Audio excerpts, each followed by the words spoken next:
So Wealthsimple was born out of a very organic need. I grew up loving investing. I had the good fortune that a sister of mine entered me into a stock picking contest at 12 years old.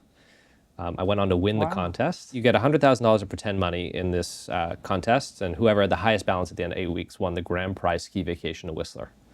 So at 12 years old, I bet the farm on one stock. It was up 256% in 8 weeks. I blew away the competition and took my dad skiing for a week.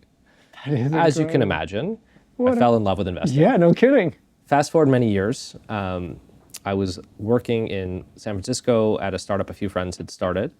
We sold the business. It was a pretty modest sale, but for the first time in our lives, we had a little money to invest. Friends knew I liked to do it, so they all came to me and said, Mike, help us figure out what to do with our money. And it was my belief at the time, it's so easy to manage your own money. You should never hire someone to do it for you. I've been doing it myself since I was 12. I built a spreadsheet that showed you how to build your own portfolio, how to manage it, how to optimize it for tax efficiency and rebalance it. I gave it to these friends thinking I was empowering them to take control of their financial futures. And the feedback I got was, Mike, we love the approach, but we're lazy. Please just do this for us. And that became the inspiration behind Wealthsimple. As everybody knows, it's so important to be smart about money. It's how you enable yourself and your loved ones to live the lives you want, provide the life you want for your family. But the tools to do it are often out of reach. You need a lot of money to get access to the very best of them. Yeah. They're expensive, they're complicated. Wouldn't it be cool if we could use great design, great technology to humanize the experience, make it accessible to everybody, and really empower people to take control of their financial futures? You as a leader have gone through a lot. Forget about the last decade, the last 5 years, 4 or 5 years. Maybe your own leadership in these ups and downs. If you don't mind talking a little bit about what we've lived through. And what did you learn? Like, what was the biggest lesson for you when you look back as to what you've done right? And what are the, oh, damn, if I knew here's what I would have done differently. You know, for context, COVID was incredibly kind to our business. You know, just investing became a meme. Everybody wanted to do it. Everybody was at home. And we were at the absolute center of that trend.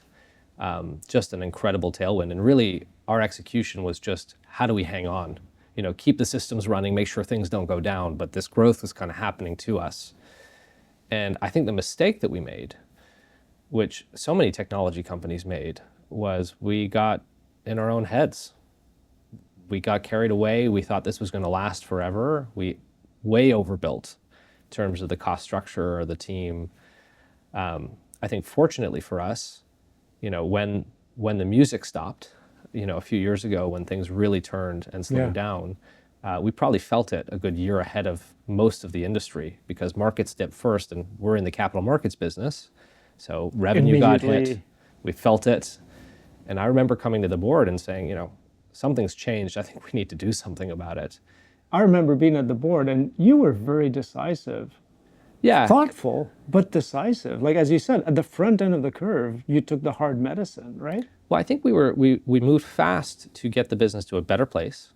But then we decided, you know, to make a few investments of where we wanted to go. What do we want to be when we grow up? You know, we wanted to build a more resilient revenue model, more diversified. We wanted to invest in, you know, for our business, we're in the business of trust and we have clients' life savings. And so we want to prove to ourselves, can we be the primary relationship they have in financial services? But 3 years in, I think we made the right decisions. They've paid off enormously. And, you know, the business is bigger than ever, growing faster than ever, incredibly resilient. And the team has just done a phenomenal job. You're in the building trust business, as you said so well, but you're also in the business of an extraordinary customer experience. So when you look ahead now in either products or experiences, how do you see Wealthsimple? What are the big vectors where you're truly excited? We just launched mortgages this week. Yeah, congratulations. The latest, kind of our first venture into credit. And so I think that a future where clients can move out of the banks and live their entire financial lives on Wealthsimple. And the way that we're going to do it, where all of the products aren't just individual product experiences, but tied together in an ecosystem where the more you do with us, the more you get from us. you have like the who's of VCs on your cap table, and it's expensive money. VC's not cheap. So I'd just love to hear how you think about picking VCs. What did you look for when you did your last round? And like you picked Inovia as well. Like what do we bring to the table? I think that we benefited as a company. We had this long-standing relationship with Power, and so we never really needed to bring in outside capital, and we did it very deliberately. And the trick was always, who do we think is going to bring value to the discussion, help push our thinking, help us be a better company, help me be a better leader, and really prioritize finding the right partners. And that's what led us to Inovia, and in particular, and I would have to say that Inovia is just totally outdone any expectation I have as a partner. And just every time I have an issue, one of my absolute first calls is, "Hey Patrick, do you have 5 minutes? I need some input on this thing," whether it's in the middle of the night, whether it's when things are going well or really poorly. There's no topic that I ever feel uncomfortable bringing up.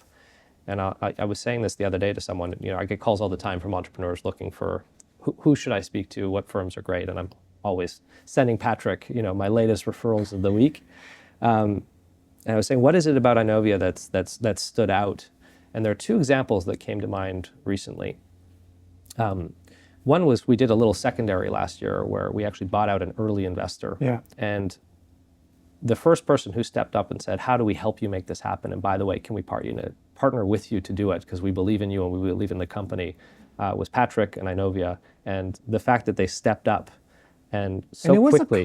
It was a cloudy moment, right? Oh, no, Like this is, like nobody things are believed back it, now, right? everybody's investing. At that time, no one was investing. Right? The VC markets were closed. And it's just, that's why it stands out to me, because it was a moment of, when things are tough, that's the test of, do you have the right partners around the table? And Inovia showed up, and that always stands out to me as something I will always be grateful for. And the second was a recent executive, transition in the company. I explicitly went to the board and I said, I need help. Can someone please provide me? And the first person was, "Hey Mike, here's the list of 10 people that we think are great that we know. Who can we introduce you to if you're interested in talking? Here are the 3 recruiting firms that we have relationships with. How can we be there for you?" And that's Krista, of course. I mean, Krista's just extraordinary. The minute you ping her, she's already ready to jump. So if we close, let's talk about the future. A couple of years from now, we'll sit down together and we'll have a coffee. Where will we be? So last year, the Globe and Mail ran this survey, and it was one of the most proud moments I've had in starting the company. The survey was the financial firms most trusted by generation. And it showed that for people under 45 in Canada, Wealthsimple is the most trusted financial institution. And when I say we're in the business of trust, that's one thing, but to show, with real data that that's the way Canadians view us, was just an awesome moment of, this is what it's all about. And why that gets me excited is, we're on track to have a very big year this year in terms of net deposits. Our first quarter was ahead of one of the big 5 banks. And that's a big deal. I think for me, the thing that's exciting is cracking the top 5 is fun, but we're in it to win. Yeah. And so now that we're here, we see a path. It's going to be hard. We're not there yet. A lot of work's going to have to happen. But to get to number 1 on net flows in the business, across the industry. As a board member, I couldn't agree more that giving people peace of mind, take all of the friction cost away of their daily lives so that they can do what they really want to do and help them build their dreams. What an extraordinary mission. And that's why I'm also incredibly proud to be working side by side with you. Mike, thank you so much for taking the time to share this with us this morning.